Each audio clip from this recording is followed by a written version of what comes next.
Well, just as a bit of background, I was a United States Magistrate Judge for the Southern District of New York here in Manhattan from February 1995 to February 2018.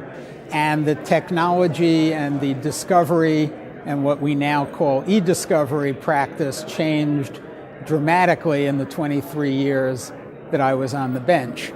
The joke is always that the big technological advance of the 1980s was when 3M came up with Post-it notes. So when you were reviewing documents, you could put, a yellow sticker on the ones you want, and if it didn't have a sticker, then you didn't want it, that sort of thing. By late 1990s, even though the rules had not yet changed, we were starting to look at email and other forms of electronic data, but predominantly email. And at some point there, in the probably late 90s, the use of keywords. So instead of just having a lawyer randomly looking at every email, use of keyword searches to find the relevant responsive material were prevalent, but it was not done very well. Led me to issue a decision in William A. Gross construction case where I basically said, if you're going to use keywords, and at that point that was really all there was, you still have to talk to the client to find out the terminology that they might use that you wouldn't expect. And you can't just blindly pick keywords and assume that since you could use Google to find a Chinese restaurant in San Francisco, you knew what keywords to use to find responsive documents. So I was really building on some case law from some of the other so-called e-discovery judges, principally Judge John Facciola out of DC and Paul Grimm out of Maryland, who also had talked about the appropriate way to do keyword searches. In 2011, I was asked to speak at what was then the first of the Carmel Valley Discovery Retreats, and I was told, do a keynote on search. And so I did a lot of research in the literature. There were no cases dealing with predictive coding yet, but I did research. I talked at that program about parties should start thinking about using predictive coding, what we've since come to call technology-assisted review. And some of the people there who I respected, including Chris Dale, who you folks just did a video of, came up to me at the end and said, you really should write this up and get it published, get a broader audience for your thoughts. That led me to write an article in Law Technology News, what is now Legaltech News, talking about the use of predictive coding. And in that article I said, look, lawyers have said to me they're not comfortable using it, even if they otherwise might be, until some judge says it's okay to do. And I said in the article, well, this isn't a judicial opinion, but it's an article written by a judge who says use it if you think it's going to work in your particular case. That was in October 2011 that article came out. And by the end of December of that year, a case randomly assigned walked into my courtroom, and it was what became my opinion in De Silva Moore against Publicis and MSL, where I still remember saying to the lawyers, boy, you must have thought you died and went to heaven when you were assigned to me, and you know that I've written on predictive coding, because both sides wanted to use predictive coding in that case. The defendants probably more than the plaintiffs, and they were fighting over, I want to do it, but only with my protocol. I want you to do it, but only with my protocol. And that led me to write my decision in De Silva Moore in February 2012, where first judicial opinion anywhere in the world saying that in the appropriate case, it is permissible, if the responding party wants to use predictive coding, to use predictive coding and go ahead and do it. And that was the start of the case law that has dealt with predictive coding.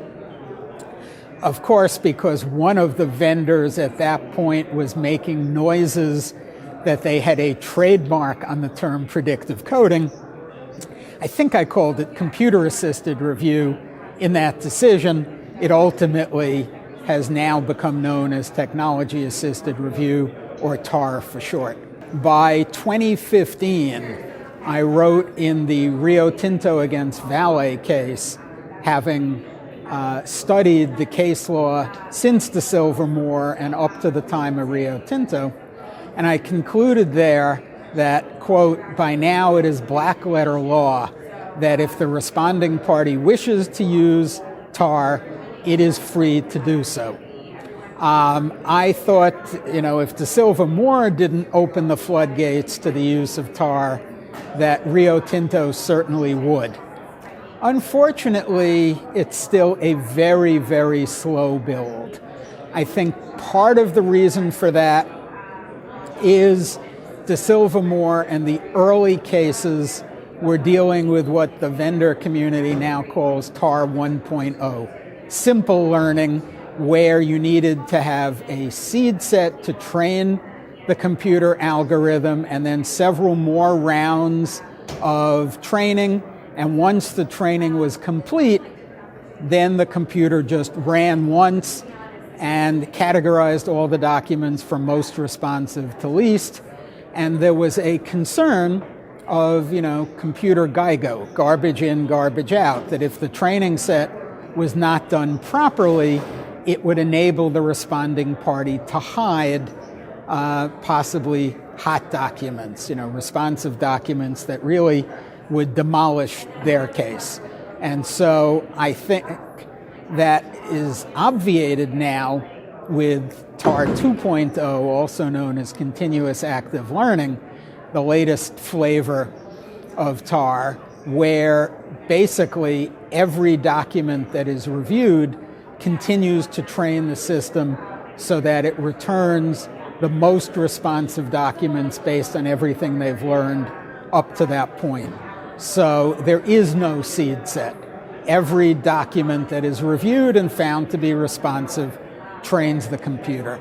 I think that has alleviated many of the concerns. It certainly should have, but I think there is still, lawyers are conservative in the use of technology.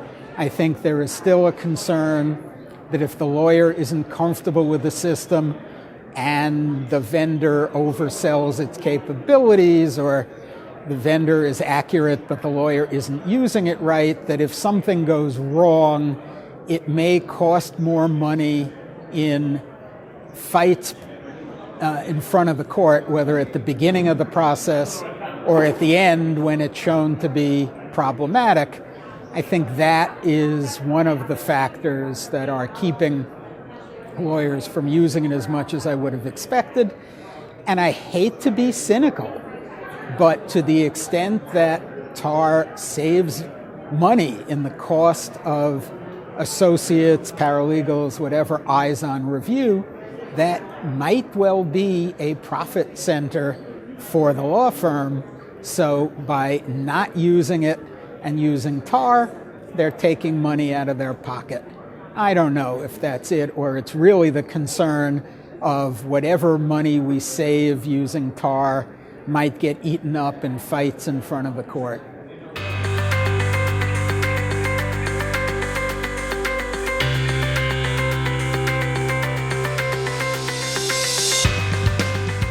My view is, Rule 1 of the Federal Rules of Civil Procedure, we are trying to do things to make the process just, speedy, and inexpensive.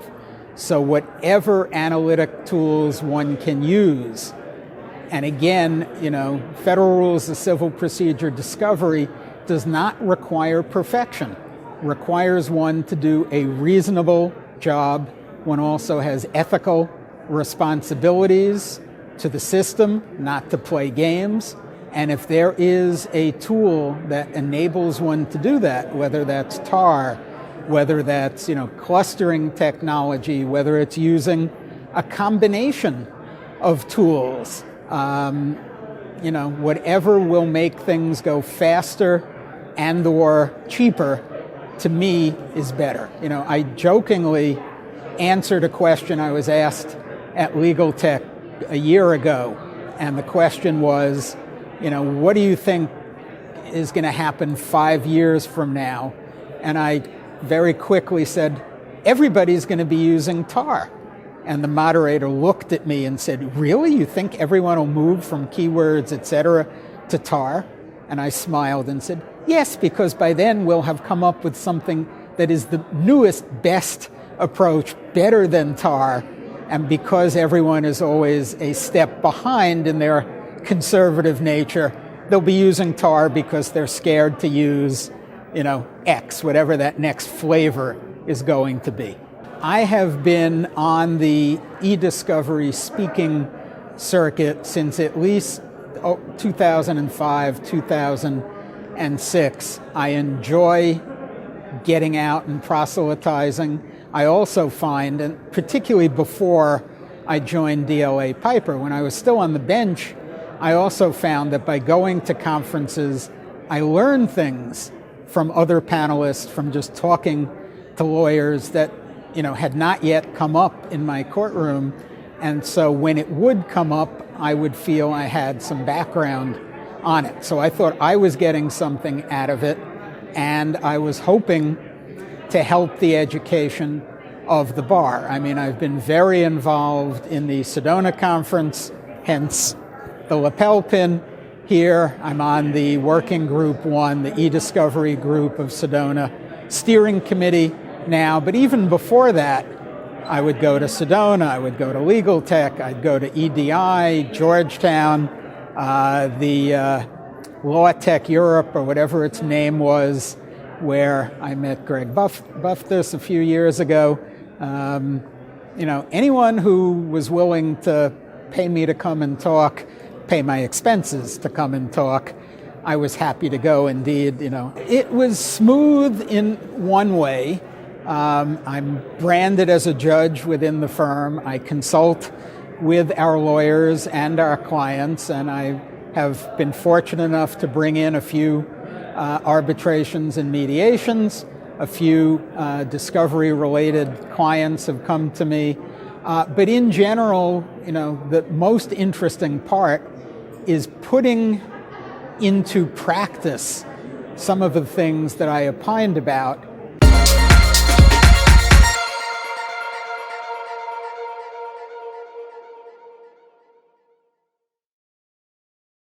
I hope you enjoyed the video, and if you're wondering where I am right now, I'm in Rome, and this is the old ancient Senate of Rome. And down here are the ruins of the rooms where Julius Caesar was stabbed. Just a little historical note for you. And if you want to subscribe to all my other videos, just click right over here.